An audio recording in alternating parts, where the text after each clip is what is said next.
Hola, bienvenidos al taller 2 de inmunología. Empecemos mencionando que cuando un antígeno se une a su receptor, el linfocito B es estimulado para proliferar y diferenciarse en plasmocitos, y así secretar grandes cantidades de anticuerpos. Todos estos mecanismos los vamos a ver en el siguiente video.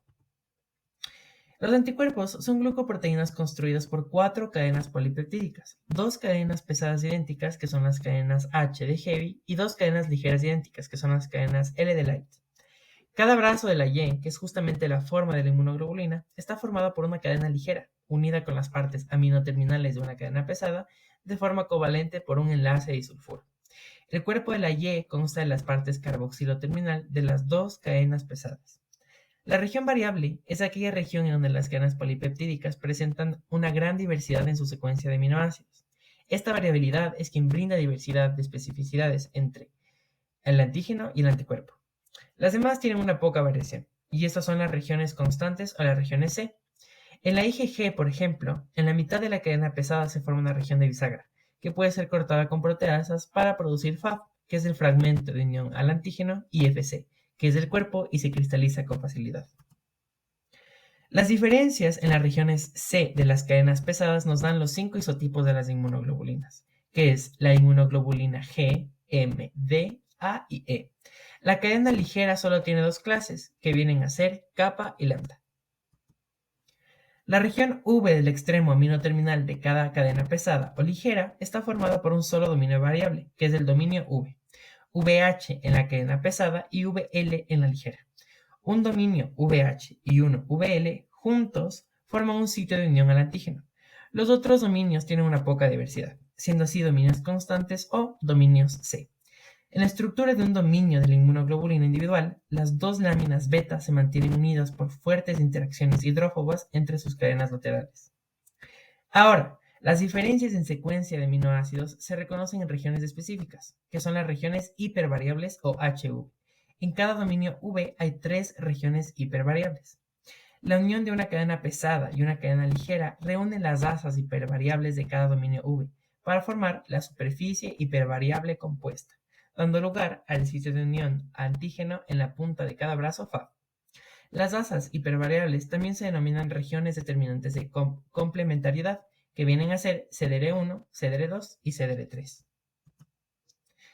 La función de los anticuerpos es unirse a los antígenos de los microorganismos y facilitar su destrucción y expulsión de cuerpo. La parte en la que se une el anticuerpo se conoce como determinante antigénico o epítopo. Esta unión entre antígeno y anticuerpo se da por fuerzas no covalentes.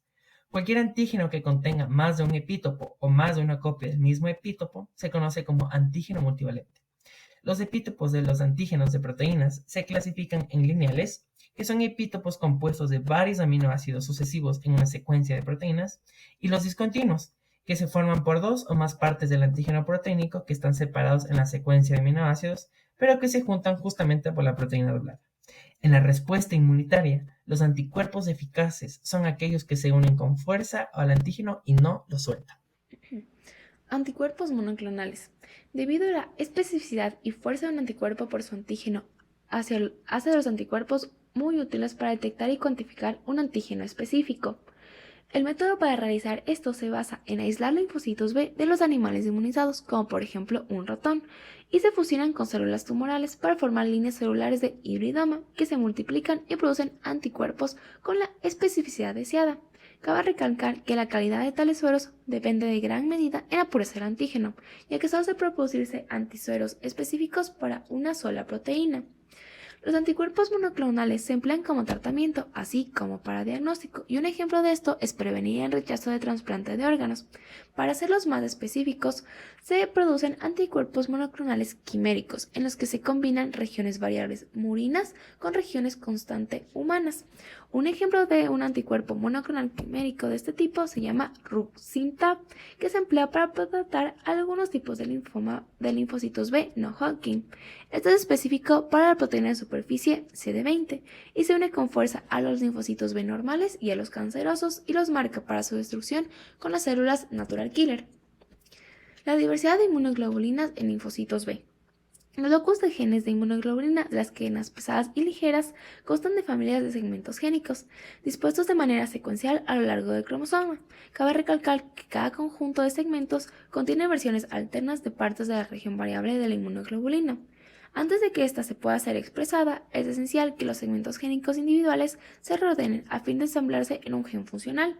En el ser humano, los genes de inmunoglobulina se encuentran en 3 sitios: el locus de cadena pesada en el cromosoma 14, el locus de cadena ligera kappa en el cromosoma 2, el locus de cadena ligera lambda en el cromosoma 22. Una vez se completan los reordenamientos específicos, pueden producirse cadenas pesadas y ligeras y una superficie del linfocito B aparece en la inmunoglobulina unida a la membrana. Los segmentos génicos que codifican regiones constantes suelen llamarse genes C, y dentro del locus de la cadena pesada hay genes C, que codifica para los diferentes isotipos de cadena.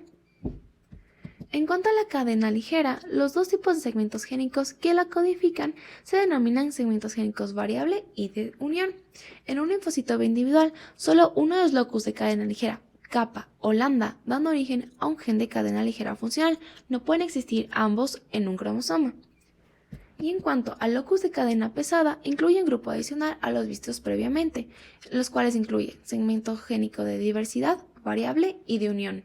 Nosotros vamos a hablar de la recombinación al azar de los segmentos génicos que produce diversidad de unión de antígenos de las inmunoglobulinas.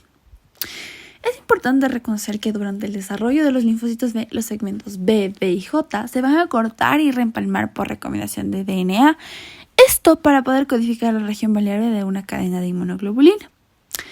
Al lado izquierdo nosotros vemos la cadena ligera. Para poder formar esta cadena ligera ocurre una sola recombinación entre B y J. Al lado derecho nosotros tenemos la cadena pesada. Para poder formar esta cadena pesada existen 2 procesos de recombinación. La primera es D con J y la otra es DJ con V. Por otro lado nosotros debemos hacer énfasis en el RSS, que es la secuencia de señal de recombinación, y el complejo RAC. Entonces bien, nosotros sabemos que la recombinación va a estar dirigida por la RSS, que va a proporcionar un sitio de reconocimiento para las enzimas que cortan y vuelven a unir el ADN y aseguran que se unan en el sitio correcto. Por otro lado, tenemos a los genes de recombinación y activación, que son el complejo RAC1 y RAC2. Estos van a ascendir el ADN para generar una nueva separación limpia de los extremos de las secuencias de los heptámeros. Como sabemos, RAC van a ser como endonucleases que van a iniciar este proceso de recombinación. Van a formar una unión codificadora y una unión de señal, que es la parte que se va a eliminar. La unión codificadora es la parte que va a formar la cadena de la inmunoglobulina. Es por ello que nosotros al lado derecho de la imagen vamos a observar cómo se da este proceso para la formación de la unión codificadora y la unión de señal mediante la presencia del complejo RAC. Ahora bien, yo les voy a hablar acerca de la generación de la diversidad de unión. Esto lo vamos a ver mediante pasos. Van a existir 7 pasos. En primera instancia nosotros vamos a ver la imagen de los segmentos D con J con su heptámero. Posterior a eso, vamos a observar que el complejo RAC va a ascendir la secuencia de señal de recombinación heptamérica que vemos en la imagen, la RSS heptamérica, de los segmentos tanto D como J para poder formar una arquilla de DNA. Como posteriormente vamos a observar, vamos a ver que el complejo RAC abre esta horquilla haciendo una muesca dentro de la cadena del DNA, como lo podemos observar en la imagen 3, lo que va a generar la adición de los nucleótidos P palindrómicos. Asimismo, en el paso subsecuente vamos a ver la adición de los nucleótidos N por la ayuda de la TDT. Esto justo en la imagen 4. Dentro de la imagen 5 nosotros vamos a ver el pareamiento de las cadenas que se tiene que producir.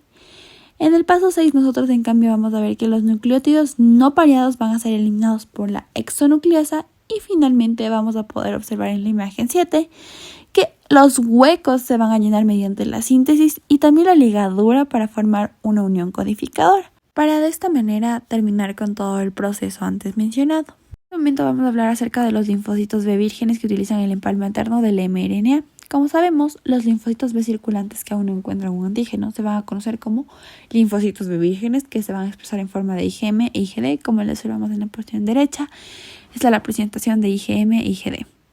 Bueno, como sabemos que la expresión simultánea de las cadenas de las inmunoglobulinas que se presentan dentro del mismo locus de cadena pesada se va a producir por medio de ¿qué? Del proceso conocido como empalme diferencial.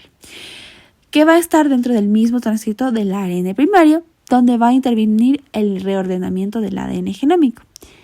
Este reordenamiento va a ocurrir durante el desarrollo de los linfocitos.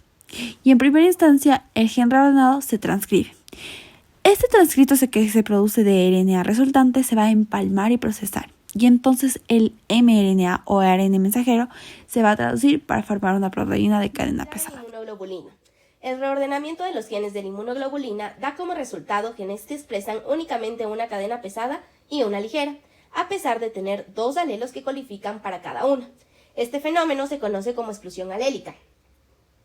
Por otra parte, la especificidad antigénica también está dada por la asociación combinatoria al azar de las cadenas pesadas y ligeras, dado que la unión de ambas cadenas configuran el sitio único de unión al antígeno y de esta manera se favorece la diversidad de inmunoglobulinas. Este sitio único de unión al antígeno hace que los linfocitos B sean monoespecíficos, es decir, que un patógeno se puede unir únicamente con un subgrupo de linfocito B, que producen anticuerpos solamente para este tipo de antígenos. El proceso de producción inicial de las inmunoglobulinas se lleva a cabo en el linfocito B, donde las proteínas son sintetizadas y de ahí van al retículo endoplasmático para asociarse entre sí y posteriormente ser transportadas a la superficie del linfocito B, donde las cadenas pesadas de la inmunoglobulina se unen a través de un extremo carboxilo a la membrana. También existen otras proteínas al lado de esta que ayudan con funciones de transporte y de señalización. Cuando la inmunoglobulina está pegada al linfocito B, sirve como receptor de antígenos. Sin embargo, durante el proceso de diferenciación del linfocito B a célula plasmática, esta inmunoglobulina va a cambiar ese extremo carboxilo por un extremo hidrófilo, que va a permitir que ésta sea soluble y se secrete.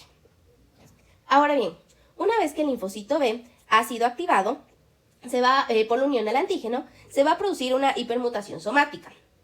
Este proceso se basa en mutaciones puntuales de las regiones V de las cadenas pesadas y ligeras. Aquí interviene la enzima A y D, la cual convierte citosina en uracilo, y luego otras enzimas de reparación y modificación del ADN para convertir este uracilo en cualquier base de ADN. Esto da como resultado una mutación. Todos estos procesos conllevan a una maduración de la afinidad, es decir, que la inmunoglobulina se una de mejor manera al antígeno.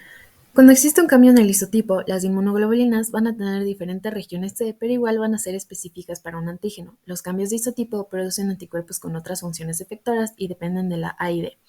Se realizan por una recombinación dentro del grupo de genes C, la cual enciende el gen C expresado y coloca uno distinto en yuxtaposición con la secuencia de la región V doblada. De este modo, la especificidad antigénica del anticuerpo permanece sin cambio, aunque su isotipo cambia y las secuencias de cambio median la recombinación. Un claro ejemplo de cambio de isotipo es la IgM cuando cambia a IgG1. Ahora, los anticuerpos con diferentes regiones C tienen diferentes funciones efectoras. Existen 5 clases de inmunoglobulinas humanas, que son la IgA, la IgD, la IgE, la IgG y la IgM. Por medio del cambio de isotipo es posible poner en acción diferentes funciones efectoras al tiempo que se preserva la especificidad del antígeno. La IgE de anticuerpos está especializada en convocar a las funciones efectoras de mastocitos en el epitelio y está más presente en las alergias. La IgA se secreta más que cualquier otra y parte de ella se dirige contra los microorganismos residentes manteniendo su población bajo control.